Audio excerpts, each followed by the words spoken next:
Your Honor, the prisoner has maintained exemplary conduct. His mother is critically ill and requires urgent treatment. I implore. मित्रांनो, हा video त्या लोकांसाठी आहे, त्या नातेवाईकांसाठी आहे की ज्यांचे कुणी नातेवाईक जे आहेत ते जेलमध्ये आहेत. आणि आपण हे शब्द ऐकलेले असतील की पॅरोल आणि फर्लो.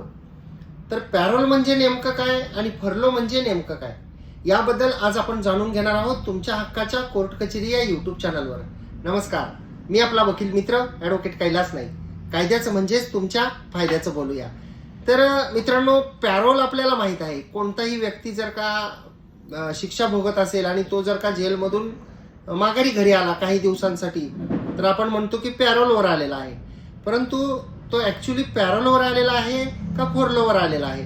आणि दुसरी महत्त्वाची गोष्ट म्हणजे की एखादा व्यक्ती जेलमधून अचानकपणे येतो काही दिवसांसाठी, शिक्षा झालेला कैदी जो असतो तो, आणि त्याच्या घरामध्ये तर कोणती इमर्जन्सी नसते, लग्न नसतं, घरातलं कोणी आजारी नसतं किंवा कोणी नातेवाईक आजारी नसतात, कोणी मयत झालेलं नसतं, तरी सुद्धा तो जो आहे तो जेलमधून सुटून येतो. त्यावेळी बऱ्याच जणांना असं वाटतं की कोणती इमर्जन्सी तर नाही, कोणतं शुभकार्य तर नाही, तरीही हा जेलमधून सुटला कसा. तर या गोष्टी आज आपण जाणून घेणार आहोत की कधी पॅरोल मिळू शकतो, कधी फर्लो मिळू शकतो, आणि पॅरोल आणि फर्लो याच्यामधला फरक काय आहे. तर सर्वात आधी आपण पॅरोल बद्दल बोलूया. जेव्हा एखाद्या आरोपीला शिक्षा होते आणि तो जेलमध्ये जातो, त्याला उदाहरणार्थ 5 वर्षाची शिक्षा झालेली असेल, तर 5 वर्षाची शिक्षा झाल्यानंतर ते जे जेलचे रूल्स आहेत त्या रूल्स प्रमाणे, प्रत्येक राज्यामध्ये वेगवेगळे रूल्स आहेत, तर त्याप्रमाणे जर का कमीत कमी शिक्षा जी आहे ती जर त्या शिक्षा झालेल्या व्यक्तीने भोगली तर त्याला पॅरोल मागता येतो. आता पॅरोल म्हणजे काय आहे, तर एक शॉर्ट टर्मसाठी, काही ठराविक कालावधीसाठी त्या व्यक्तीला जेलमधून मुक्त केलं जातं.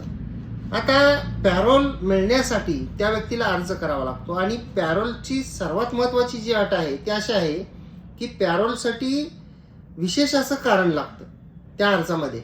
म्हणजे लग्न कार्य आहे, घरात कोणी आजारी आहे जास्त, किंवा कोणी नातेवाईक आजारी आहेत, किंवा कोणी मयत आहे, असं विशेष जे आहे ते कारण पॅरोल मिळण्यासाठी लागतं. या उलट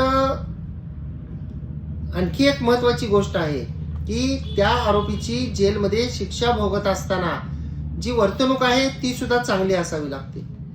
आता ठराविक शिक्षा जरी भोगली आणि एखाद्या कैद्याने जर का पॅरोल मिळण्यासाठी अर्ज दिला, तर तो त्याला हक्क म्हणून मिळतो का, तर त्या कैद्याला तो हक्क म्हणून मिळत नाही. तो कैदी विनंती करू शकतो, आणि देणं हे किंवा न देणं हे पूर्णतः जेल प्रशासनावर अवलंबून असतं. आणि अशा प्रकारे पॅरोलसाठी विशिष्ट कारणं घालून, जी मी आत्ता सांगितली की लग्न, आजारपण, नातेवाईक कुणी मयत झालेले असतील, कुटुंबातलं कुणी मयत झालेलं असेल, अशा परिस्थितीमध्ये जर का पॅरोलसाठी अर्ज केला तर त्याची जेलमधली वागणूक सुद्धा पाहिली जाते.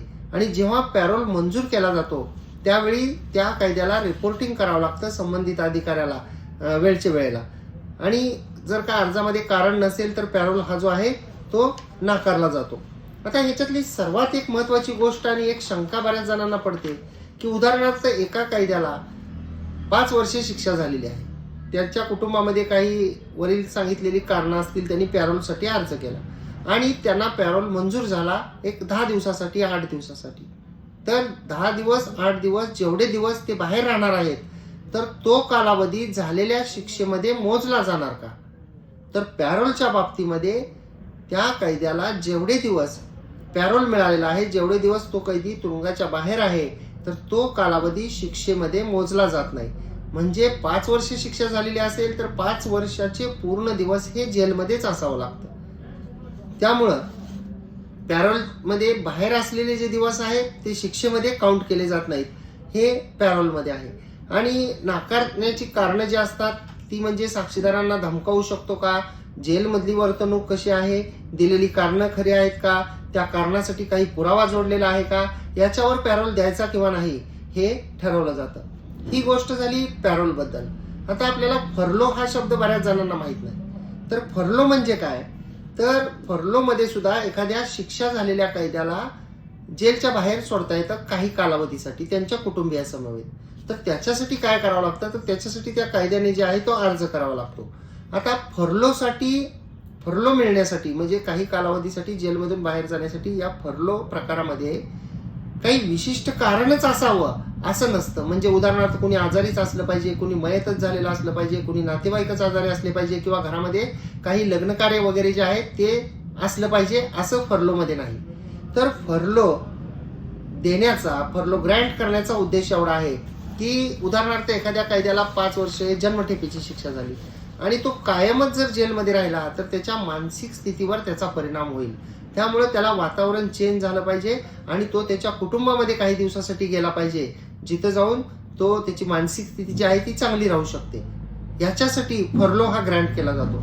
आता फर्लोमध्ये उदाहरणार्थ एखाद्या शिक्षाला जन्मठेपेची शिक्षा झालेली आहे आणि फर्लो जो आहे तो एक 15 दिवसासाठी 10 दिवसासाठी मंजूर केलेला आहे आणि तो कैदी 10-15 दिवस फर्लोवर जेलच्या बाहेर आहे. तर जेलच्या बाहेर असलेले दिवस शिक्षेमध्ये मोजले जातात का? तर फर्लोच्या बाबतीमध्ये जेलच्या बाहेर असलेले दिवस सुद्धा त्या शिक्षेच्या दिवसामध्ये मोजता येतात. हा पॅरोल आणि फर्लोमध्ये फरक आहे. पॅरोलवर असेल तर विशिष्ट कारण पाहिजे, कोणतं ना कोणतं इमर्जन्सीचं किंवा सुखदुःखाचं, किंवा आणि फर्लोमध्ये कारण असण्याची आवश्यकता नाही. पॅरोलमध्ये जेवढे दिवस बाहेर आहे तो आरोपी कैदी, तर ते दिवस शिक्षेमध्ये मोजले जात नाही, ते दिवस सोडून शिक्षा भोगावी लागते. आणि फर्लोमध्ये जरी 10-15 दिवस तो बाहेर असला तर ते दिवस सुद्धा त्या शिक्षेचे दिवस म्हणूनच गणले जातात. आता याच्यानंतर जर आपण पाहिलं तर या दोन्ही गोष्टी मिळण्यासाठी काय आहे की एखाद्याला शिक्षा झाली 5 वर्ष 10 वर्ष जन्मठेप, तो जेलमध्ये गेला आणि लगेच महिन्यामध्ये 15 दिवसामध्ये मला पॅरोल द्या असं म्हटलं तर ते ग्रँट होत नाही. कारण प्रत्येक राज्यामध्ये वेगवेगळे जे प्रिझन रूल आहेत ते वेगवेगळे आहेत.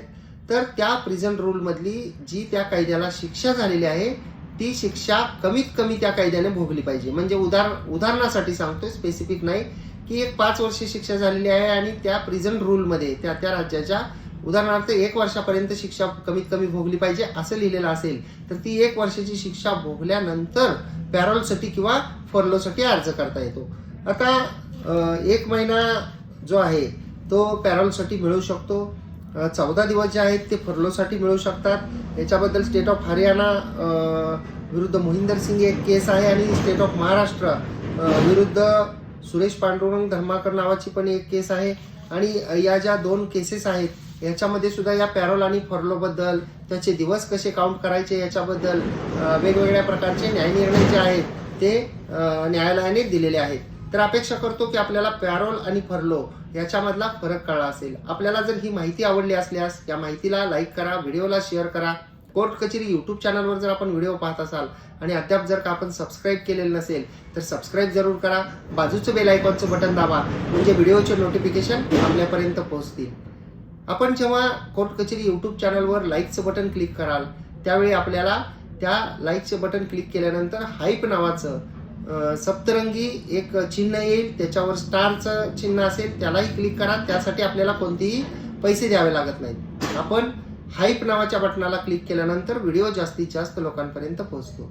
आपण जर हा व्हिडिओ फेसबुक आणि इंस्टाग्रामवर पाहत असाल आणि अद्याप जर का आपण आमच्या कोर्ट कचेरी सोशल मीडिया प्लॅटफॉर्मच्या फेसबुक आणि इंस्टाग्राम पेजला फॉलो केलेलं नसेल तर फेसबुक आणि इंस्टाग्रामवर सुद्धा फॉलो जरूर करा आणि या व्हिडिओला जास्तीत जास्त शेअर करा. म्हणजे जे नातेवाईक असतील कैद्याचे किंवा स्वतः कैदी असतील तर त्यांना या गोष्टी ज्या आहेत याची माहिती होईल आणि जे कौटुंबिक वातावरणामध्ये कैद्याचं येणं आहे तर त्या येण्याच्या दृष्टीने प्रयत्न करण्यासाठी ही माहिती त्यांना सुद्धा उपयुक्त पडेल.